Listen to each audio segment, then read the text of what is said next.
Alors ici, on a nos œufs fécondés. Ici, ce sont des œufs de supermarché élevés en plein air, donc on aura plus de chances qu'il y ait des coques forcément et que ça fonctionne. Donc c'est l'expérience de Marius Raconte que vous voulez tester. Ici, ce sont des œufs de poule d'un ami qui s'appelle Gilles. Ici, on a des œufs de poule de race Loué et ici, c'est des couillus.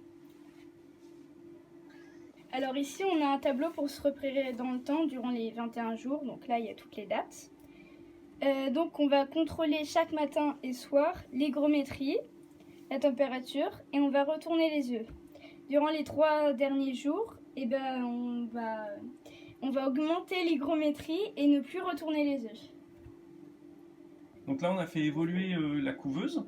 Elle bénéficie maintenant d'un régulateur qui régule à la fois la température, mais aussi l'hygrométrie. En fait, ça pourrait contrôler l'hygrométrie, mais en fait, nous, on ne s'en sert que pour la contrôler. Ça pourrait la réguler, nous, on ne fait que contrôler. C'est une alimentation, c'est la même alimentation qu'avant, c'est une alimentation 12 volts de PC.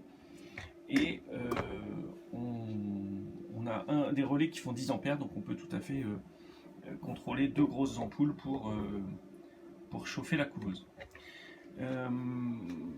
Alors la couveuse est en bois, c'est la même qu'avant. Tu peux ouvrir, Mathilde, la porte?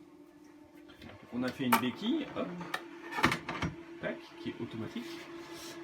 Tu expliques, Mathilde, l'entonnoir?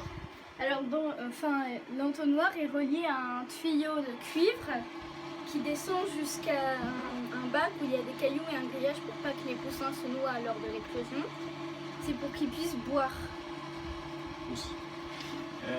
Mais c'est le bac qui nous maintient l'hygrométrie élevée dans le...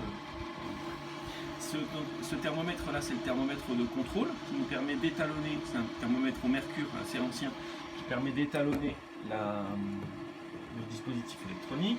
On a aussi quelque chose qui nous permet de contrôler ici, enfin d'avoir une double vérification. Et puis ici, là ça n'a pas changé. Donc là, on va soulever le couvercle et mettre la béquille pour que ce soit plus simple de mettre les œufs intérieurs. Donc la béquille sert aussi pour retourner les œufs. Donc comme je l'expliquais avant, ici il y a une espèce de grillage pour que les œufs ne roulent pas et qu'ils tiennent en place. Donc là, je vais commencer à mettre les œufs. Donc là, il y a écrit Gilles, ça se voit pas trop. Et du coup, en fait, c'est écrit comme ça pour quand on retourne, ce soit mieux, plus facile. Donc là, j'ai commencé. C'est du crayon de papier parce que comme ça il n'y a pas de solvant, on ne fait pas ça au marqueur, on fait ça avec du crayon de papier parce que ça permet de ne pas mettre de solvant à l'intérieur des coquilles des œufs qui sont très poreuses.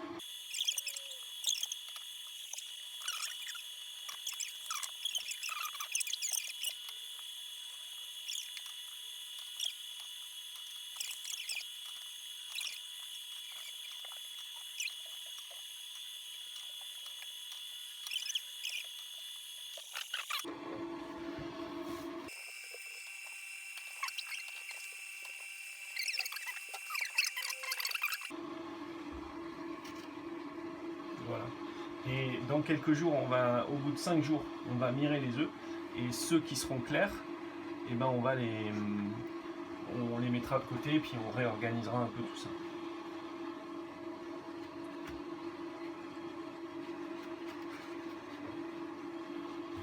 Et hop, le dernier, admirez-le, c'est le dernier. Et hop là, et c'est terminé. Vas-y, tu peux fermer le... Donc là, on va refermer et puis ils vont grandir tranquillement dans leur coquille normalement. Normalement.